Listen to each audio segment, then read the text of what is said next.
ಆಡಳಿತಕ್ಕೆ, ಹಗಲು ದರೋಡೆ ಮಾಡ್ತಕ್ಕಂಥವ್ರನ್ನ ಸೇಫ್ ಮಾಡ್ತಕ್ಕಂಥ ಹಿರಿಯ ಅಧಿಕಾರಿಗಳಿಗೆ, ಹಗಲು ದರೋಡೆ ಮಾಡ್ತಕ್ಕಂಥವ್ರನ್ನ ರಕ್ಷಣೆ ಇರ್ತಕ್ಕಂಥ ಪೊಲೀಸ್ ಅಧಿಕಾರಿಗಳಿಗೆ, ಸುಳ್ಳು ಅಟ್ರಾಸಿಟಿ ಕೇಸ್ ಮಾಡ್ತಕ್ಕಂಥ ಅಧಿಕಾರಿಗಳಿಗೆ ಅಂದ್ರೆ ನಾವು ಜಿಲ್ಲಾಧಿಕಾರಿಗಳನ್ನ ಇಲ್ಲ ಜಿಲ್ಲಾ ವರಿಷ್ಠ ಅಧಿಕಾರಿಗಳನ್ನ ಇಲ್ಲಿ ಬರಬೇಕು. ಹರೀಶ್ ಅವರು ಈಗ 15 ದಿನಗಳ ಹಿಂದೆನೆ ಅವರಿಬ್ಬರಿಗೂ ಫೋನ್ ಮಾಡಿ ದಾವಣಗೆರೆ ಜಿಲ್ಲೆಯಲ್ಲಿ ಇತರೆ ಕಾಡಜ್ಜಿಯ ಕೃಷಿ ಇಲಾಖೆ ಭೂಮಿನಲ್ಲಿ ಮಣ್ಣನ್ನು ಕಲಿತಾ ಇದ್ದಾರೆ. ನೀವು ಅದಕ್ಕೆ ಜಿಲ್ಲಾಧಿಕಾರಿಗಳು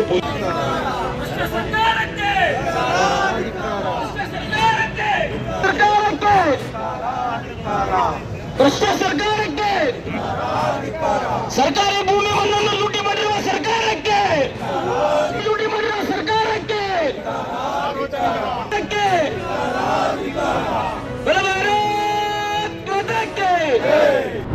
ಇಡೀ ದಾವಣಗೆರೆನ ಬಂದ್ ಮಾಡ್ತೀವಿ. ಏನಾದರೂ ಸ್ವಲ್ಪ ಕ್ರಮ ತಗೊಳ್ಳದೇ ಇತ್ತು ಇಡೀ ದಾವಣಗೆರೆ ಬಂದ್ ಮಾಡ್ತೀವಿ.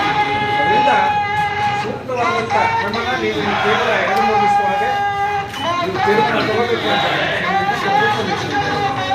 ಆಮೇಲೆ ಯಾರು ಅವ್ರ ಮುಂಚೆ ಜಾತಿ ಮಾಹಿತಿ ಮಾಡ್ತಾರೆ. ನೀವು ಭಾಷೆಗಳ ಮುಂಚೆ ಸ್ವಲ್ಪ ಚರ್ಚೆ ಮಾಡ್ಬೇಕು, ಎಲ್ಲ ವರ್ಷ ಚಿಂತನೆ ಮಾಡ್ಬೇಕು.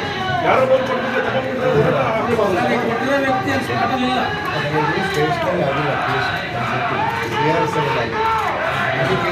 ನೀವೇ 50 ಸರ್ ನಾನು ಅದೇ ತಪ್ಪು